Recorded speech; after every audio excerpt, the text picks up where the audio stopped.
Magandang gabi po sa ating mga kapatiran sa Pilipinas. Magandang tanghali po dito sa aming lugar na UK.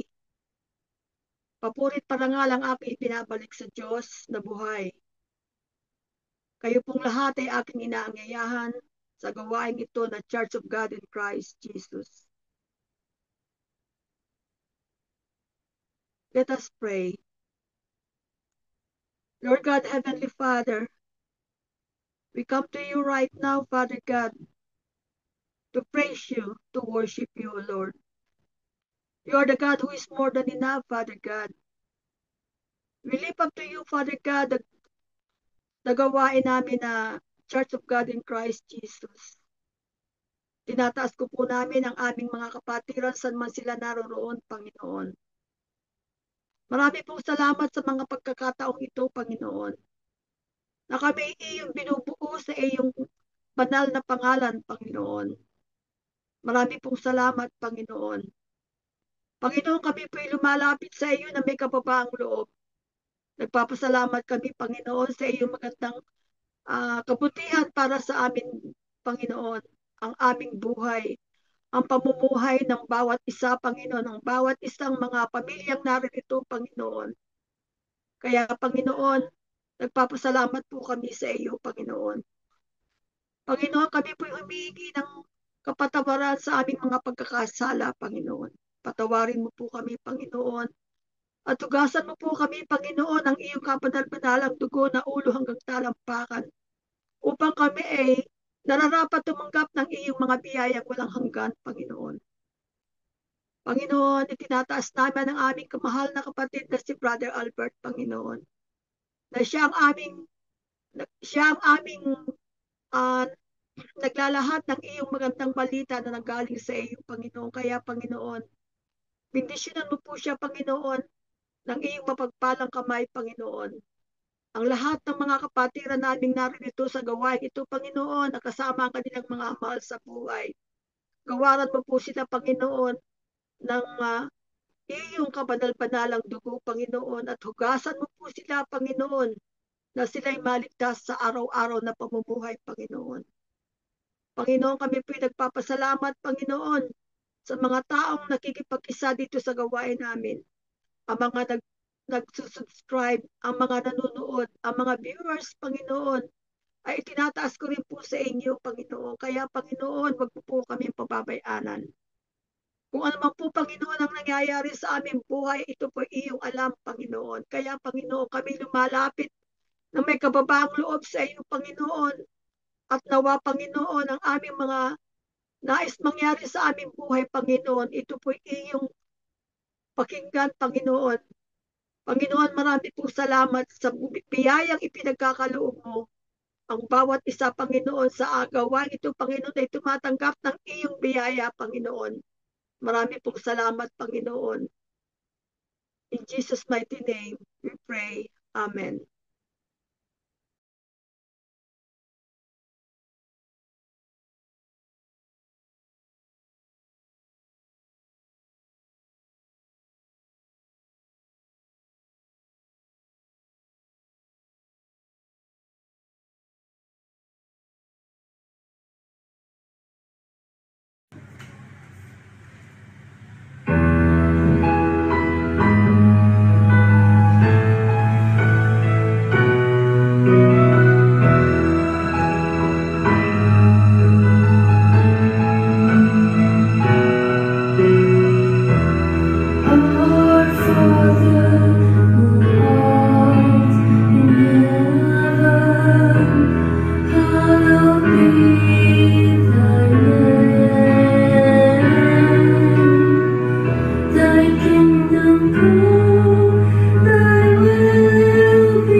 Psalm 1, 1 to 6. The way of the righteous and the wicked. Blessed is the man who walks not in the counsel of the wicked, nor stands in the way of the sinners, nor sits in the seats of the scoffers.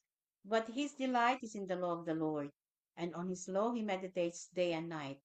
He is like a tree planted by streams of water that yields its fruits in its season, and its leaf does not wither.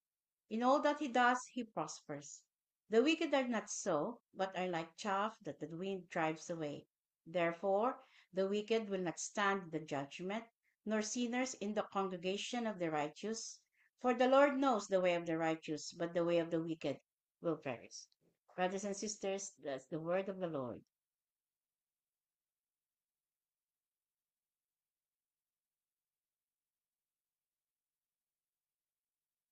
Ngayon naman po ay tawagin natin si Sister Merly for her inspirational talk.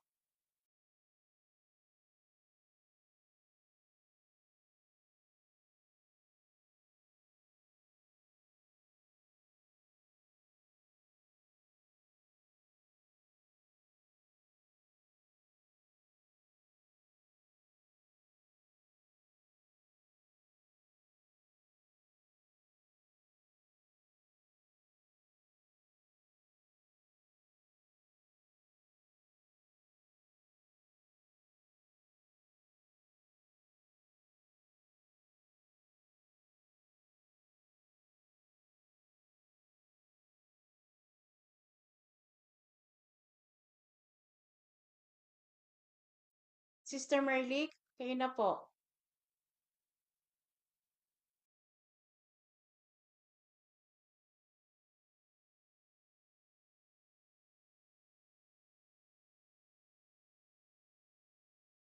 Magandang gabi dito sa Pilipinas.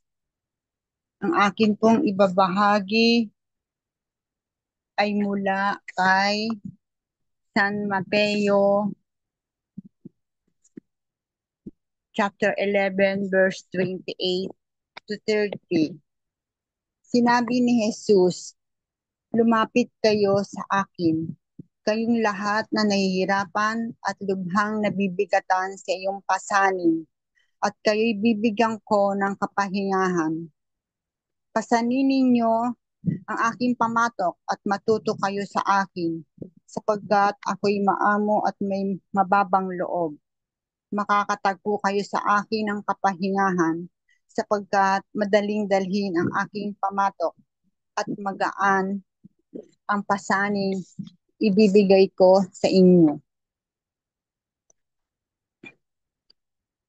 Napakasarap pakinggan ng mga salita ng Panginoon.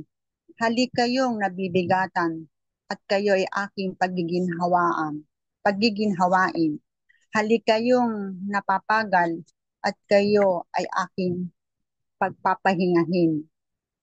Mahalaga ang kaginhawaan sa ating mga dalahin, mga kasalanan, sama ng loob, galit, hinanakit sa ating mga kasama o mahal sa buhay o kahit sa ibang tao.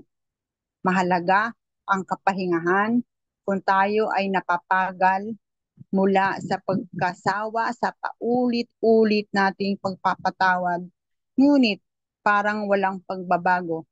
Ang paulit-ulit nating pagpapakabuti, ngunit parang walang nangyayari.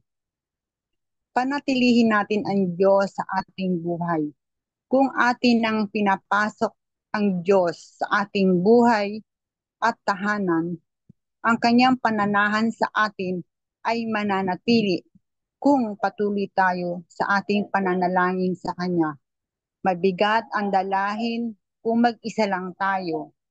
Ngunit kung kasama natin ang Panginoon, tunay na magiging magaan ang ating mga dalahin. Manatili tayo sa Diyos, lalo na kung ang buhay ay nagiging mabigat na sa atin. Tunay na ang ating pananatili sa Diyos ang magbibigay sa atin ng kapahingahan ng puso. Ialay natin ang ating dalahin sa Diyos. Magiging ganap ang ating kapahingahan sa Diyos kung ating iaalis sa Kanya ang lahat ng ating mga mabibigat na dalahin at kapaguran sa buhay. Ito ay pagpapaubaya sa Diyos na may alam sa lahat ng nangyayari sa atin. Sa ating nitong diwa, ang Diyos ang tunay nating magiging kapahingahan at kaginhawaan. Ang nais ng Panginoon ay subukin natin ang kaginhawaan at kapahingahang inaalok niya sa atin. Ang kanyang kaginhawaang dulot at kapahingahang taglay ay magiging simula ng kanyang gagawing paghilom sa ating pagkapagal at mga pabigat sa atin. Lumapit tayo sa Panginoon na maghihilom sa atin. Ialay natin sa Kanya ang lahat ng ating mga sugat. Hangad nating lahat ang tunay na kapahingahang maibibigay ng Diyos na siya lamang talaga ang makakapagdulot noon. Huwag nawa tayong mahiyang idulog sa Diyos ang lahat ng ating bigatin sa isip, kalooban, sa pamamagitan ng ating buhay at sama-samang manalangin.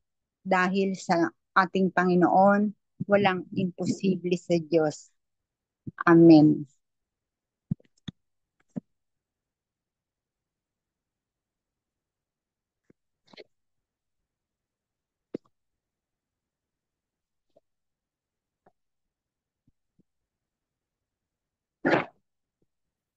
Ngayon naman po ay ating tatawagin na si Brother Albert para po sa ating weekly gospel.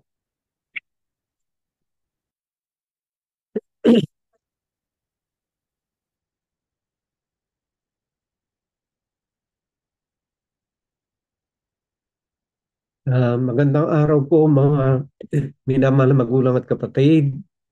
Magandang hapon dito sa mga kapatid sa UK at magandang gabi naman dyan sa ating mga kapatiran sa Pilipinas at sa iba pa nating mga tigapakinig o tiga-subaybay sa gawain ito. Ay magandang araw po sa inyong lahat at dalangin ko na ang kapayapaan ng ating makapangyarihan Diyos ang siyang maghari sa bawat isa sa atin. Maganda yung bahagi ni Sister Merly at sabi nga niya, ang ating kapahingahan ay si Kristo. Tama po yun. Sa lumang tipan po, kung ating pong babalikan ang kasaysayan, utos po ng ginawa ng Panginoon ang lahat ng bagay ng 6 na araw. At sa ikapitong araw ay namahinga siya. At ginawa po niyang utos yung ikapitong araw na araw ng pamamahinga ayon sa lumang tipan. Basahin po natin sa aklat ng Deuteronomy chapter 5 verse 14. Ito po sinasabi, mga minamahal na magulang at kapatid. Simulan natin sa 13. Ang sabi po ng banal na kasulatan ay ganito. Deuteronomy chapter 5 verse 13 and 14. 6 days you shall labor and do all your work. But the 7th day is a Sabbath to the Lord your God. On it you shall not do any work, you or your son or your daughter or your male servant or your female servant or your ox or your donkey or any of your livestock or the sojourner who is with your gate, that your male servant and your female servant may rest as well as you. So, ito po ay ginawang batas sa panahon ni Moises. Ibinigay ng Diyos kay Moises ang kautosang ito ng araw ng Sabat at yun po yung ikapitong araw. Although doon sa mga Israelite, marami pong klase ang Sabat. Merong Sabat ng ika-50 taon, Sabat din. Marami pong Sabat na isiniselebrate. Pero ang nakalagay po rito ay ginawa ng Diyos ang lahat ng bagay 6 na araw at sa ikapito'y siya'y namahinga. Kaya naging kautusan ito sa bansang Israel. Sa bansang Israel po yung binabanggit ko, hindi kautusan sa ating kapanahunan. Sapagkat ang batas po ay may panapanahon. Sa ating pong kapanahunan ay yung binasa ni Sister Merly ang batas na ng pagpapahinga, hindi na po 7th day. Babasahin ko po sa inyo pagbabago na naganap. Doon po sa Aklat ng Hebrew, chapter 9, verse 10, ito po sinasabi. Ang sabi po ay ganito sa Aklat ng Hebrew, chapter 9, verse 10, but deal only with food and drink and various washing and regulation for the body imposed until the time of reformation. So meron pong panahon ng pagbabago. Kaya yung mga dating batas na ibinigay kay Moises, nagkaroon po ng pagbabago. Basahin natin sa Aklat ng Gawa, chapter 13, verse 39. Ito po sinasabi. Nagkaroon nga po ng pagbabago ng batas sa New Testament. Ang sabi po ay ganito, and by Him, sino po yung Him? Si Jesus.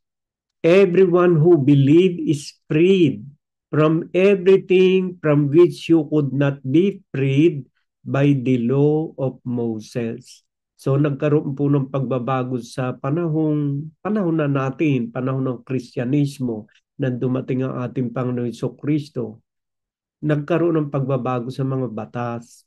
Kaya nga po binasa ni Sister Shirley kanina ay yung Matthew chapter 11 verse 28, 29 and 30. Ang sabi ron, hali kayo na lubhang nabibigatan sa inyong mga pasanin sa buhay at bibigyan ko kayo ng kapahingahan. So yung pong 7th day na idineclare ng Diyos kay Moises at naging batas sa Deuteronomy chapter 5 verse 13 and 14, nakapahingahan ng mga tao, maging hayop, maging mga alipin, ay hindi tatrabaho sa ika-7 araw. Ang paglabag po riyan mabigat po, nangangahulugan ng kamatayan ng tao. Ganun po kasi ang batas ni Moises. Pag nilabag ay kailangang patayin, ganun. Mahigpit po ang batas ni Moises. Pero nung dumating po ang ating Panginoon Jesucristo, ay hindi na po ipinatupad yon. Katunayan po, merong istorya ang Panginoong Jesucristo na panahon ng Sabat na siya ay kumain. Ay bawal din po kasi ang kumain pag panahon ng Sabat sa panahong Israelita. Basahin po natin sa aklat ng Mateo chapter 12 at sabi po ay ganito from verse 1. Ang title po na inilagay dito sa English Standard Version, dito sa aklat ng Matthew chapter 12 verse 1, Jesus is Lord of Sabbath. Si Jesus ang Panginoon ng pamamahinga kung sa Tagalog. At sabi po rito, verse 1, at that time, Jesus went through the grain field on the Sabbath. His disciples were hungry, and they began to pluck head of grain and to eat. But the Pharisees saw it. They said to him, look, your disciples are doing what is not lawful to do on the Sabbath.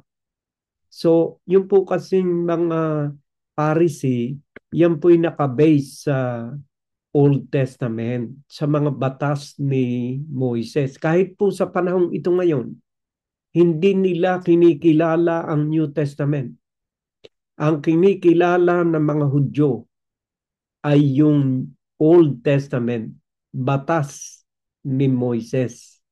Kahit sa panahon natin ngayon, meron ngang narinig ako na nanood ako ng tungkol sa isang Hudyo na nagsasalita, hindi nila kinikilala si Jesus. Ngayon, sa verse 2, sa verse 3, nagsalita ang ating Panginoon Hesukristo. He said to them, "Have you not read what David did when he was hungry, and those who were with him, how he entered the house of God and ate the bread of the presence, which it was not lawful for him to eat, nor for those who were with him, but only for the priest? Or have you not read in the law how on the Sabbath the priests in the temple profane the Sabbath and are guiltless? I tell you, something greater than the temple is here. And if you had known what this means, I desire mercy and not sacrifice, you would not have condemned the guiltless. For the Son of Man is the Lord of Sabbath. So makikita po natin sa istoryang ito, nagalit ang mga Pharisee na ang pinanghahawakang pananampalataya ay pananampalatayang Old Testament. Nagalit sila kay Jesus at sa kanyang mga disipulos sapagkat sa batas po ni Moises, bawal kumain may araw ng Sabat, totally fasting pala yun. At walang magsisipagtrabaho. Ay ginawa nitong mga apostoles ay nagutom, nangitil ng, parang tumarbaho sila, nangitil ng mga bunga ng trigo at kinain, at nakita ng mga Pariseyo na ang kanilang pananampalataya ay doon sa mga batas ni Moises. Kaya nagsalita ang ating Panginoon Jesucristo sa verse 8, "For the Son of Man is the Lord of Sabbath." So nagkaroon nga po ng pagbabago sa panahong Kristyanismo. My dear brothers and sisters, ano ang atin ngayong pahinga? Ano yung Sabbath? Yung sinabi ni Sister Merly, pag nasa Panginoon ka, ikaw ay nasa Sabbath. Rest. Paano ba nangyari na ang Panginoon ay Panginoon ng Sabat? Nakasulat ba sa Old Testament na siya ay inihula ba ng mga propeta na siya ay magiging Lord of Sabbath? Nakahula po yun sa Old Testament. Basahin po natin.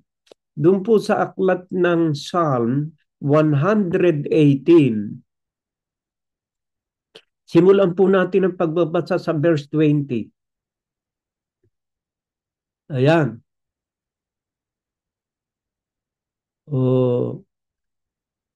Ayan, basahin natin. Sa verse 19, simulan natin sa verse 19.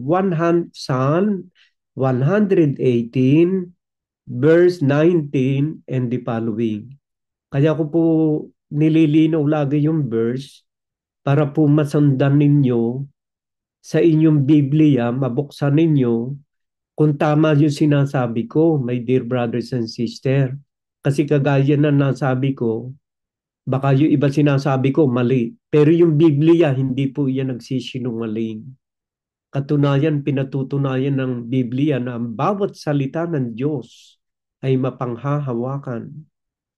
Ibig sabihin, garantiya na totoo ang salita ng Diyos. At ang salita po ng Diyos, kumpleto. Wala pong bawas, walang kulang. Kumpleto po yan. Ang isang taong gustong mamuhay ng matuwid sa daigdig na ito, pag kanyang naunawaan ng Biblia, kumpleto natuturuan siya kung paano siya mamumuhay araw-araw. Pag natutunan po natin. Baka sabihin ninyo hindi kumpleto ang salita ng Diyos. Kumpleto po yun. Dear brothers and sisters, kumpleto ang salita ng Diyos. Pero bago ko ito basahin, total, nabanggit ko yung kumpleto, ay aking babasahin doon sa aklat na Revelation, chapter 22, verse 18, bago ko ituloy yun. Ang sabi po rito ay ganito, para mapatunayan natin kung kumpleto nga ang salita ng Diyos, walang labis, walang kulang, na kung ang salita ng Diyos ay ating maiintindihan mula Genesis hanggang Apokalipsis, masasabi natin, bay totoo nga, kapag ka pala ang isang tao nakabase ang kanyang pagkilos, pagsasalita, lahat ng kanyang gagawain araw-araw sa nakasulat, kumpleto pala talaga. Makakapamuhay tayo ng matuwid.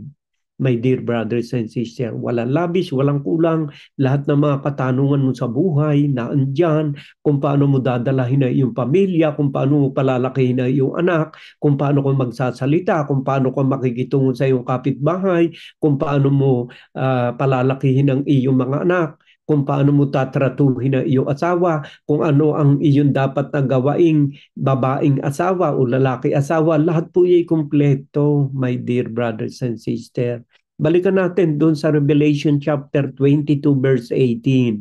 Ang sabi po ng sumulat nito ay ganito, I warn everyone who hears the word of the prophecy of this book.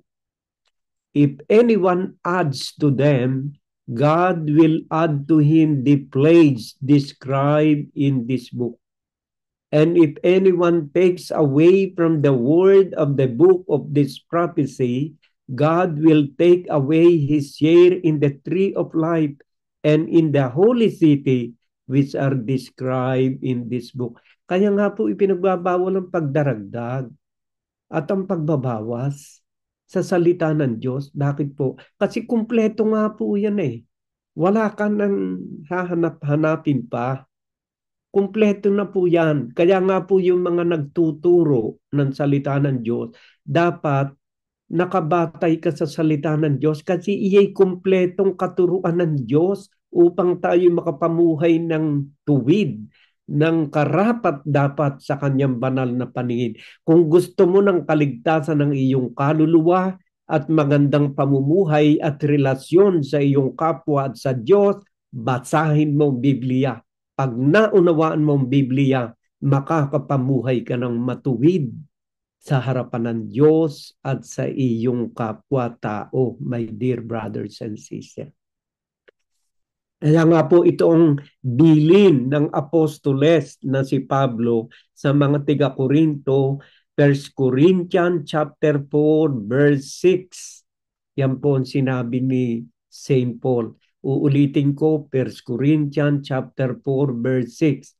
I have applied all these things to myself and Apollos for your benefit, brothers, that you may learn by us not to go beyond what is written. Bakit nga po hindi tayo dapat na lumampas sa nasusulat? Kasi nga po kumpleto naman ang Biblia eh.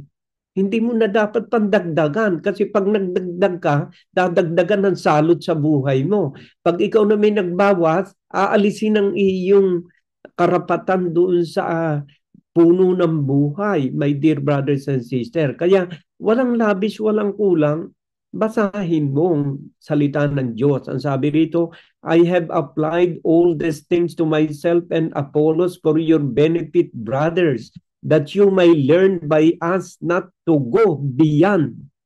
Huwag kang hihigit sa nasusulat. What is written, that none of you may be puffed up in favor of one against another. Maliwanag po ang sinasabi ng banal na kasulatan dahil nga po ito'y kumpleto. Walang labis, walang kulang. Basahin ko pa po sa inyo sa aklat ng Isaiah para patunayan kung walang labis, walang kulang ang salita ng Diyos. Isaiah chapter 34 verse 16. Ito po sinasabi, 34 verse 16. Ang sabi po ay ganito sa Isaiah, uulitin ko lagi. Isaiah chapter 34 verse 16. Seek and read from the book of the Lord. Not one of these shall be missing. None shall be without her mate. For the mouth of the Lord has commanded, and his spirit has gathered them. So, kumpleto po talaga ang salita ng Diyos. Seek and read from the book of the Lord. None of these shall be missing. Walang mawawala. None shall be without her mate. Kaya nga po pag nagsalita si Jesus, may katumbas na salita yon. Maybe from Old Testament or another book. For the mouth of the Lord has commanded, and his spirit gather them. So, kumpleto ang salita ng Diyos. Kung gusto mo na mamuhay ng matuwid at kalugod-lugod sa paningin ng Diyos at sa ating kapwa, pagnilayan mo ang salita ng Diyos, humiling ka sa Diyos ng pagkaunawa, at kapag ipinagkaloob ng Diyos ang pagkaunawa sa iyo, makakapamuhay ka ng matuwid sa araw-araw ng iyong buhay. Huwag mong ihiwalay ang iyong mga pagkilos at gawain sa araw-araw sa salita ng Diyos, sapagkat yan po ang guide ng ating buhay sa daigdig. Diyan tayo dapat na mamuhay ayon sa ebanghelyo ng salita ng Diyos. Basahin natin Philippians chapter 1 verse 27. Ito po sinasabi, only let your manner of life be worthy of the gospel of Christ. Kung sa wikang Tagalog po, eto meron akong Filipino Bible. Matagal mag-load. Kaya Bible. Bagong tipan sa aklat po ng ano ba yung binasa ko?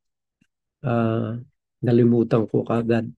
Yung ano ba yung binasa ko kanina? Kabubuklat ko lang ng Bible, iniba ko lang tatagalugin ko eh. Philippians chapter 1 verse 27. Ito po mga kapatid, kasi marami naglalaro sa isipan ko kasi mga verse ng salita ng Diyos. Ang inyo lamang pamumuhay ay maging karapat-dapat sa Ebanghelyo. Paano po magiging karapat-dapat ang pamumuhay? Yung ating pamumuhay, napakalawak po nun eh.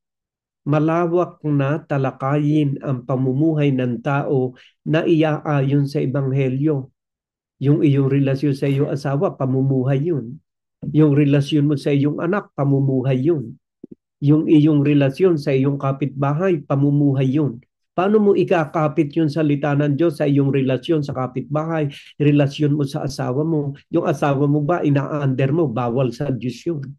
Walang babae na nang under ng asawa na papasok sa kanyang kaharian, sapagkat utos po ng Diyos, mga babae, pasakop kayo sa inyong asawa. Hindi yung babae ang sasakop sa lalaki.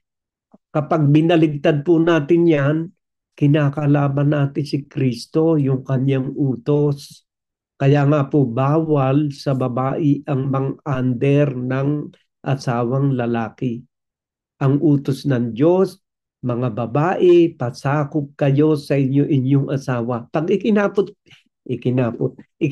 natin lahat po yan, mga kapatid, ang mga salita ng Diyos sa ating pamumuhay. Baywang ko naman kung hindi kayo maging maganda relasyong mag-asawa. At kung ang asawa mo naman lalaki ay makikinig din ng salita ng Diyos, ay magkakaroon naman ng malaking respeto rin ng asawang mong lalaki sa babae. Kasi ang sabi ng Biblia, doon sa aklat ng Efeso chapter 5 verse 28, mga lalaki, ibigin ninyo inyong mga asawa na tulad sa inyong sariling katawan. Ayan. Kaya may utos sa babae at may utos din sa lalaki sa mag-asawa. Kapag ini-apply natin at iniangkop yung ating pakikipagrelasyon sa ating asawa o sa ating kapwa nang ayon sa utos ng salita ng Diyos, ay magiging maganda ang ating pakikitungo. Efeso chapter 5 verse 28 nga. Ayan, sa mga lalaki, utos to. Gayon din naman, nararapat ibigin ng mga lalaki ang kanya-kanyang sariling asawa na gaya ng kanilang sariling mga katawan. Ang umiibig sa kanyang sariling asawa ay umiibig sa kanyang sarili. O naiiba na kasi yung topic ko ngayon. So, my dear brothers and sisters, balik ulit tayo ulit sa aking kwan. Psalm 118. Psalm 118. Kasi tayo po napapakwan. Psalm. Nasaan ba yung Psalm? Ito, awit. 118. Yan po, malayo pala ito. 118 from verse 19. Babasahin ko po sa wikang Tagalog. Ito po. Buksan ninyo sa akin ang mga pintuan ng katuwiran. Aking papasukan. Ako'y magpapasalamat sa Panginoon. Alam po ninyo, ito po si Kristo ang sinasabing pintuan. Kung mapapansin niyo sa aklat ng Juan, ang sabi niya, ako ang pintuan. Pumapasok sa pintuang ito ang aking mga tupa. Ayun, sa aklat po ng Juan yun, nakalagay po yun. Siyang pintuan. Ito'y siyang pintuan ng Panginoon, papasukan ng matuwid. Ay sino po ba yung pintuan? Si Jesus yun. Kasi sabi niya nga po sa aklat ng Juan, ako ang pintuan. Yan. At sa 21 ng Salmo 118 verse 21, ako'y magpapasalamat sa iyo sapagkat sinagot mo ako at ikaw ay naging aking kaligtasan. Ayan. Si Kristo ang ating kaligtasan. Sa 22, ang bato na itinakwil na nangagtayo ng bahay ay naging pangulo sa sulok. Si Kristo po yung bato na itinakwil na naging panulok ng bahay. Yan. At sa 23, ito ang gawa ng Panginoon, kagilagilala sa harap ng aking mga mata. Ayan. Sa 24, ito ang araw na ginawa ng Panginoon. Tayo'y mga gagalak at ating katuwaan. Si Kristo po ay araw. Yung binabanggit na araw dito, si Kristo po yon.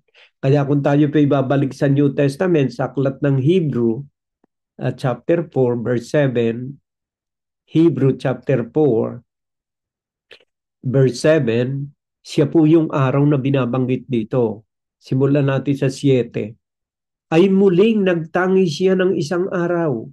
Yung araw na yung binabanggit sa aklat ng Salmo, sa Lumang Tipan, na walang iba kundi si Kristo. Binabanggit dito sa New Testament, sa aklat ng Hebrew, chapter 4, verse 7. At muling nagtangi siya ng isang araw. Ngayon, pagkatapos ng ilang panahon at sinabi nga sa awit ni David, yung pong awit ni David, yung po yung binasa ko, ayon sa sinabi na ng una, ngayon kung marinig ninyo ang kanyang tinig, huwag ninyong papagmatigasin ang inyong mga puso. Kanino raw po, pag narinig natin ng tinig, huwag tayong magmamatigas ng puso? Pag narinig natin sa salita ni Jesus, pag binasa sa Biblia ang salita ni Jesus, huwag tayong maging pilosopo. Tanggapin natin ang mga salita ng Diyos. Huwag natin pagmatigasin ang ating puso. Itinutuwid na tayo, ay pa nating tanggapin. Sinasabi ng bawal yung mga ganitong bagay. Tayo'y nagagalit pa pag itinutuwid ni Jesus. Hindi naman si Brother Albert ang nagtutuwid sa inyo sapagkat wala akong karapatang magtuwid sa inyo. Pag binasa ko, ang Diyos ang nagtutuwid sa atin. At kapag ang Diyos ang nagtuwid sa atin, dinadala tayo ng Diyos sa kaligtasan. Huwag ninyong papagmatigasin ang inyong mga puso. Ayan sa verse 8. Sapagkat kung ibinigay sa kanila ni Josue ang kapahingahan, yung pinag-uusapan po natin dito, yung Sabat. Sapagkat kung ibinigay sa kanila ni Josue ang kapahingahan, ano po yung kapahingahan yon? Sa 7 araw ay walang magtatrabaho. Ayan. Ay hindi na sana niya sasalitain pagkatapos ang ibang araw. So yung pong sinalita ni Josue, yung po'y utos ng Panginoon tungkol sa 7 araw. Ito namang pangako ng Diyos sa New Testament, nagbigay siya ng another na araw. Ano po yung another na araw? Yung pong binanggit sa Salmo, si Kristo ang another na araw na yun. At sa verse 9, may natitira pa ngang isang pamamahingang Sabat ukol sa bayan ng Diyos. Yung pong isang araw na binanggit sa Salmo is no other than Jesus Christ. Siya rin ang binabanggit ni St. Paul dito sa kanyang sulat sa mga taga-Hebreo, no other than our Lord Jesus Christ. At pag ikaw ay na kay Kristo, araw-araw Sabat ang buhay mo. Why? Kasi hindi ka nag-iisa.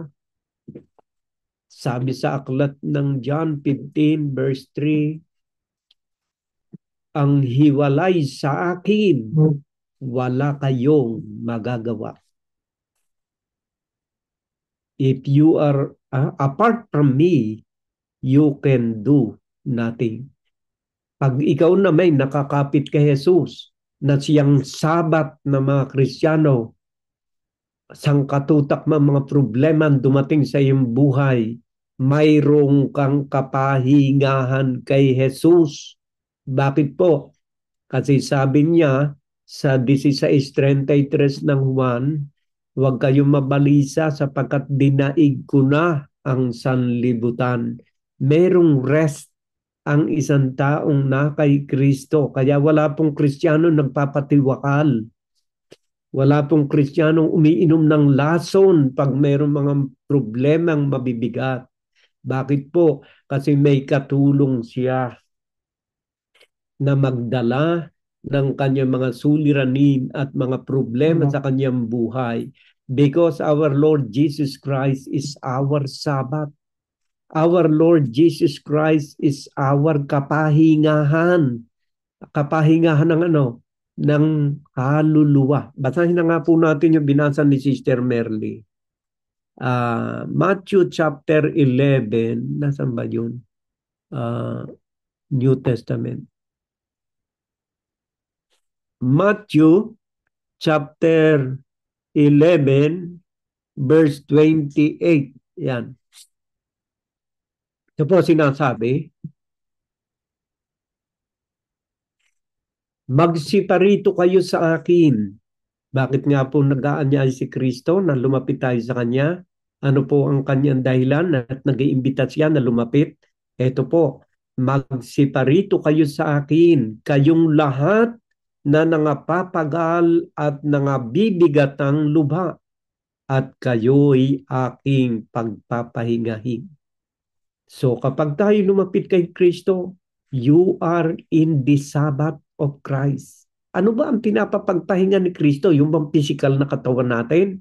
Ituloy natin ang pagbasa.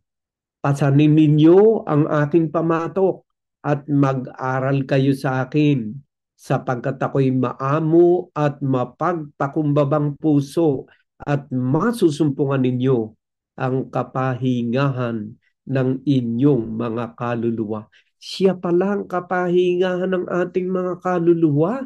My dear brothers and sisters, ang iba sa atin pagod na pagod na, pagod na. Bisyo rito, bisyo roon. Babae rito, babae roon.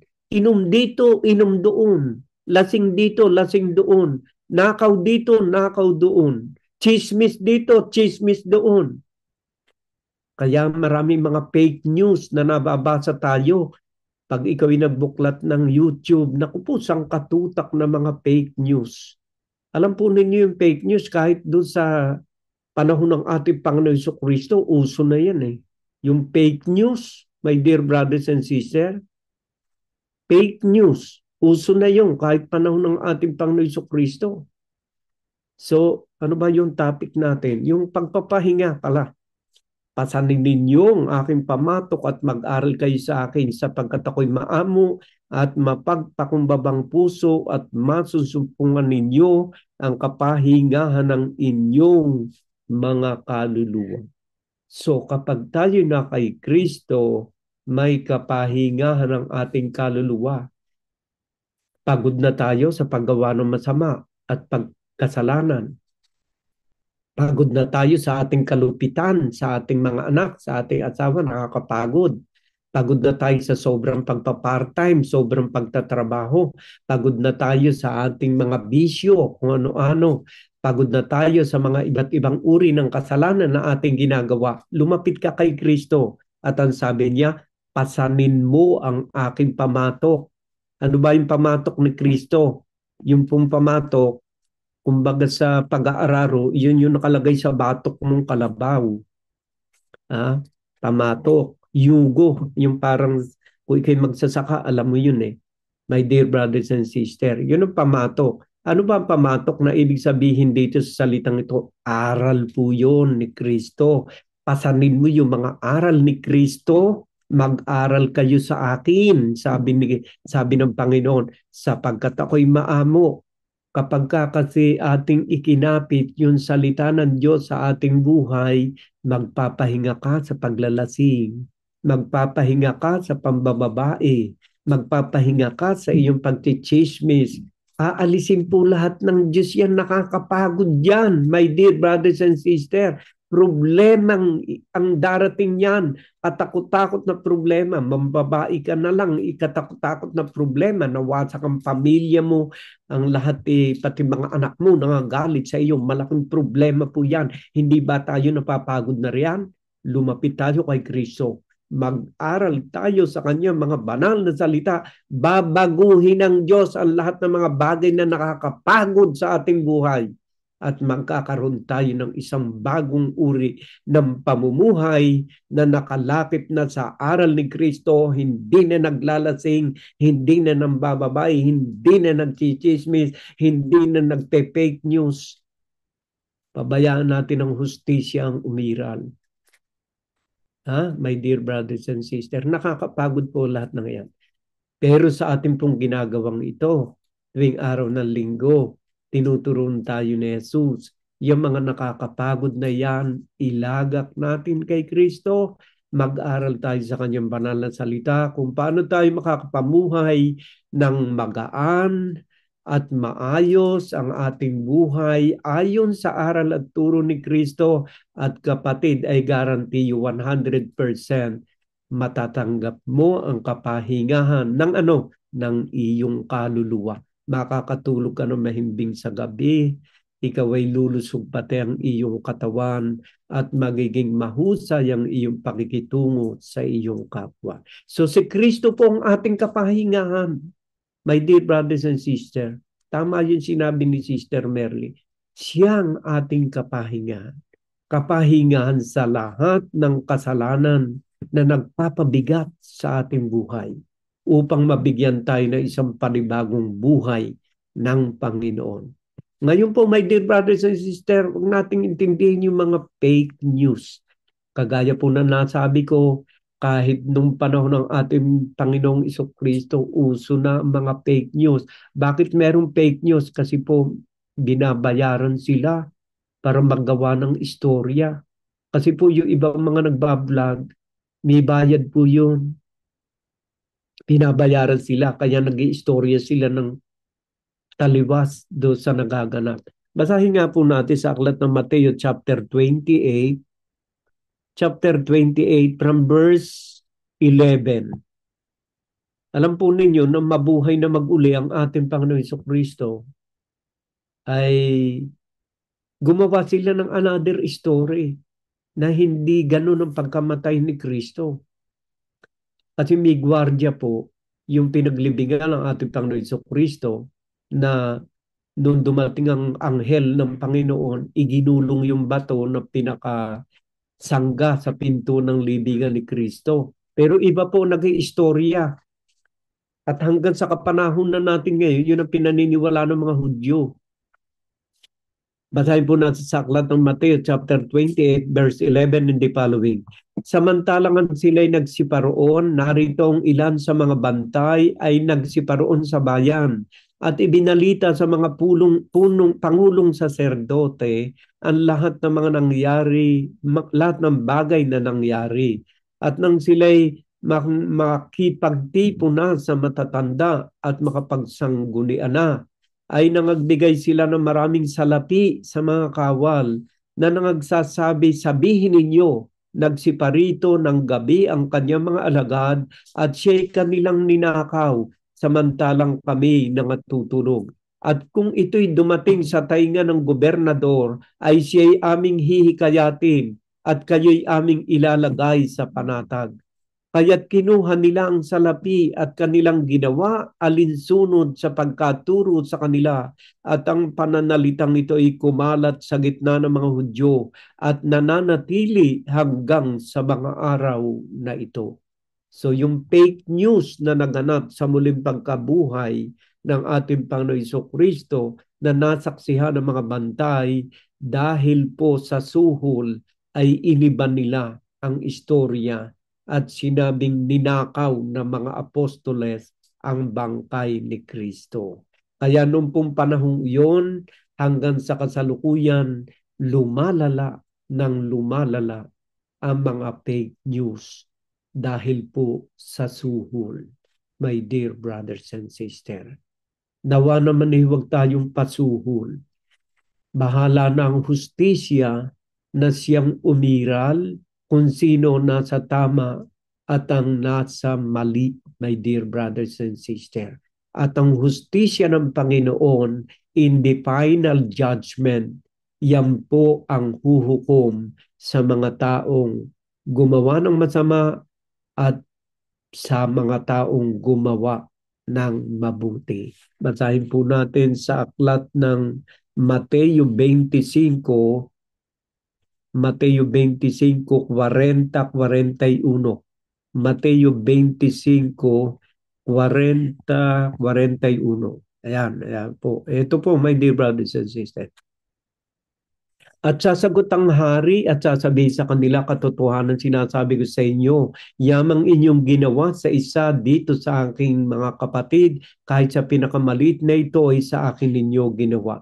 Kung magkagayon, sasabihin naman niya sa mga nasa kaliwa, magsilayo kayo sa akin, mga sinumpa at pasaapoy na walang hanggan, na inihanda sa dyablo at sa kanyang mga anghel.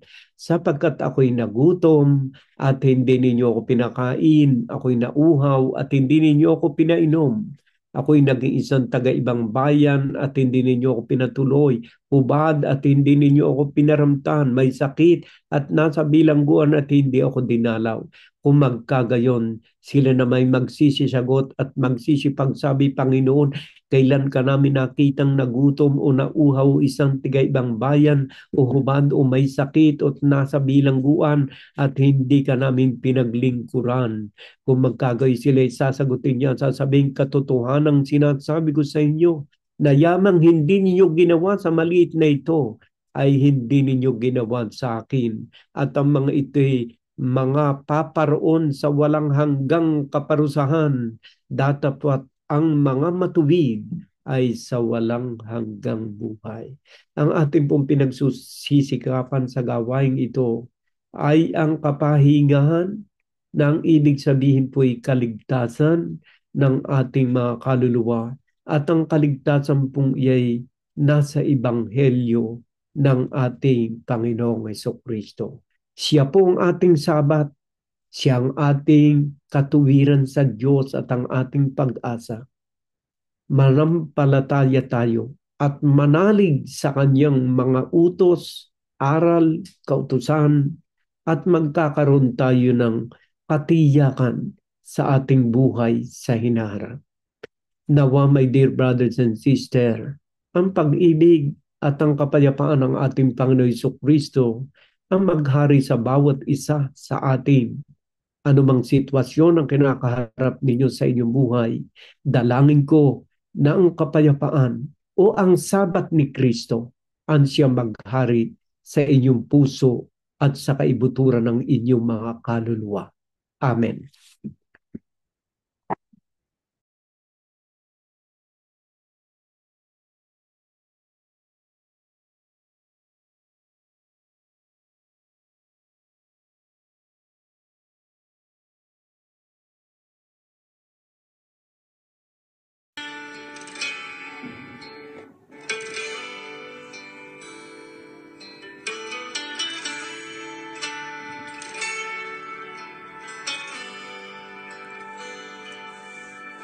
Ang tinig mo ay aking hanap-hanap sa gitna ng bawat takot at paghihirap, sa kabila ng aking pagkukulang. Katapatan mo, Diyos, tanging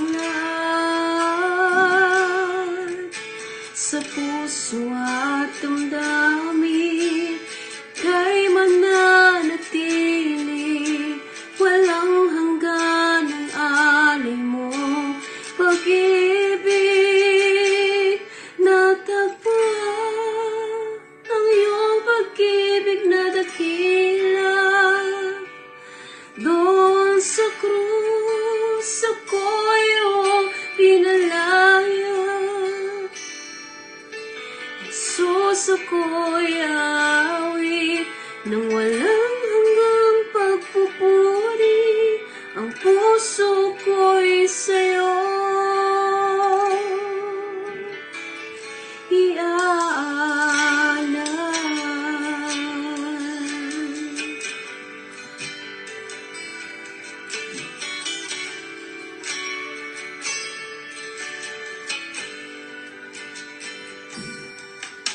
Panginoon, Ikaw ang kaagapay.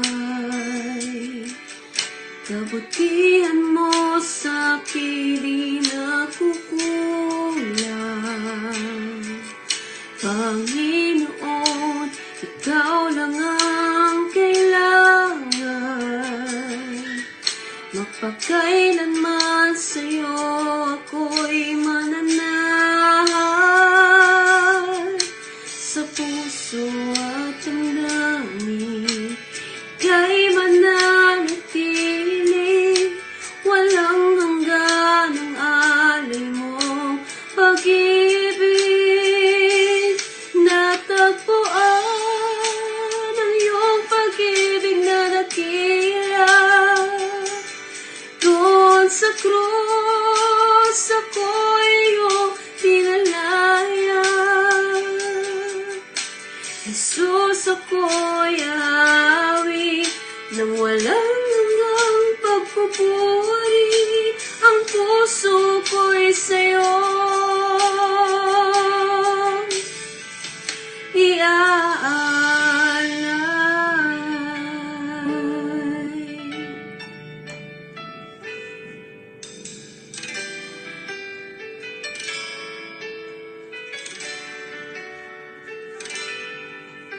Hangad ko na ay mamalagi sa presensya mo natagpuan. Ako'y binago ng pag-ibig mo. Hangad ko na ay mamalagi sa presensya mo. Luwalhati ng pangalan mo. Hangad ko na ay mamalagi sa presensya mo natagpuan. Ako'y binago ng pag-ibig mo. Hangad ko lang mamalagi sa presensya mo. Luwalhati ng pangalan mo. Natagpuan ang iyong pag-ibig na dakila. Doon sa krus ako'y iyong pinalaya. Jesus, ako'y awit ng walang hanggang pagpupuri. Ang puso ko'y sa'yo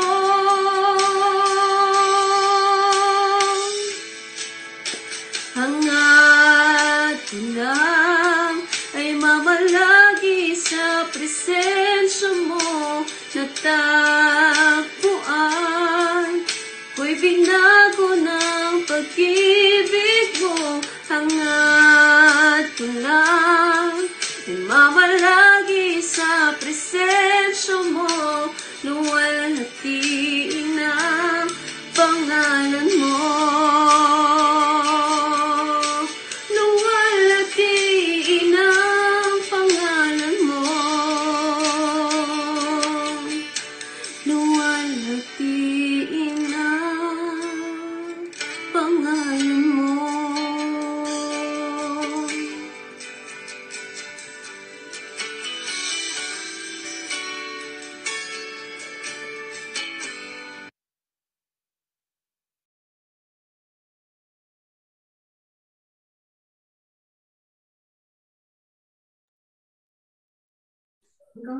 Maraming salamat po, Panginoon, sa araw na ito, Panginoon. At muli na naman po naming nagampanan ang aming gawain, Panginoon, na matagumpay, Panginoon. Maraming salamat po, Lord, sa paggamit ninyo kay Brother Albert, Panginoon, sa pagbabahagi sa amin, Panginoon, ng inyong mga banal na salita, Lord. Lord, itinataas ko po sa inyo palagi, Panginoon, itong aming gawain, Lord. Naway i-bless niyo po, Panginoon, at naway palagi po kami, Panginoon, na makapag-anyaya, Panginoon, ng iba pang mga kaluluwa, Panginoon, upang makikinig ng inyong mga banal na salita, Lord. Maraming salamat po, Lord, sa lahat ng mga biyaya na aming natatanggap sa araw-araw, Panginoon, sa inyong pagproteksyon sa amin, Panginoon, pagbibigay ninyo sa amin ng good health lagi, Panginoon, sa pang-araw-araw namin, Panginoon, sa aming mga paghahanap buhay, Panginoon. Naway tuloy-tuloy po, Panginoon, ang pagbibigay niyo sa amin ng good health, Panginoon, upang maging maayos po ang paghahanap buhay namin, Lord, sa pang-araw-araw, Panginoon, na makapagsuporta po kami, Panginoon, sa aming mga pamilya, Lord, at sa mga iba pa naming mga kapatiran, Panginoon, na nangangailangan, Lord.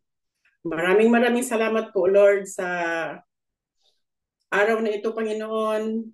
Naway itinataas ko din po sa inyo, Panginoon, ang lahat ng mga taong mga may karamdaman, Panginoon, at sa aking mga kapatid dito sa Church of God in Christ Jesus, Panginoon, ang lahat ng aming mga karamdaman, Panginoon, na naway hipuin niyo po lahat kami, Panginoon, ng matanggal po, Panginoon, kung ano man po ang aming mga nararamdaman, Lord. At pati na po, Lord, ang aming buong pamilya, Panginoon, naway gabayan at proteksyonan niyo po sila, Panginoon. Ilayo niyo po sila sa mga kapahamakan, Panginoon. At sa lahat po, Panginoon, ng mga na nasalanta, Panginoon, ng mga kalamidad, Panginoon, ang mga taong mga nagsasuffer ngayon ng mga accident, Panginoon. Gabayan niyo po, Panginoon, ang kanilang mga pamilya, Lord. Naway bigyan niyo po sila ng lakas ng loob, Panginoon, na matanggap nila ang mga pangyayari, Panginoon. Ganon din po, Lord, itinataas ko rin po sa inyo ang lahat ng mga nagsasuffer ng mga kalamidad, Panginoon, ang aming bayan, Panginoon, naway gabayan niyo rin po, Panginoon, ang aming Presidente, Panginoon, na namumuno sa aming bansa, Lord, naway maging maayos, Panginoon, ang kanyang pamumuno, Panginoon, at maging peaceful, Panginoon, ang pagsasama nilang lahat, Panginoon, ang lahat ng nasa gobyerno, Panginoon. Pati na po, Lord, ang darating na eleksyon, Panginoon, naway maging mapayapa, Panginoon, naway maalis po, Panginoon, ang mga patayan, Panginoon, sa aming bansa, Panginoon, ang mga aksidente, Panginoon, naway magabayan niyo po lahat ang mga nagmamaneho ng mga sasakyan, Panginoon. Lord, maraming salamat din po, Lord, sa lahat ng mga kapatid ko dito sa Church of God in Christ Jesus, Panginoon, sa lahat ng aming mga partisipasyon, Panginoon. Nagsisikap po kami, Panginoon, na maisapuso namin, Panginoon, ang lahat ng aming naririnig, Panginoon. At kami po ay masaya, Panginoon, sa mga bahagi ni Brother, sa pamamagitan ni Brother Albert, Panginoon, ay babahagi niya sa amin ang inyong mga banal na salita, Panginoon.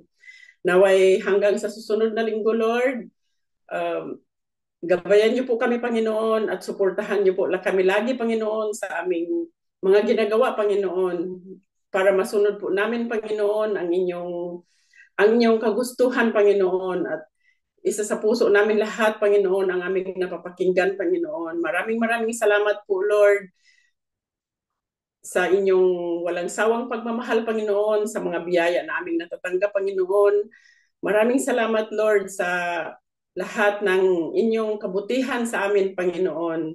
Hanggang sa susunod na linggo, Panginoon, naway muli kaming magkakasama-sama ng mga magkakapatid dito, Panginoon, at away madagdagan pa kami, Panginoon, na makikinig ng inyong mga banal na salita, Lord. Maraming salamat po. In Jesus' mighty name I pray. Amen.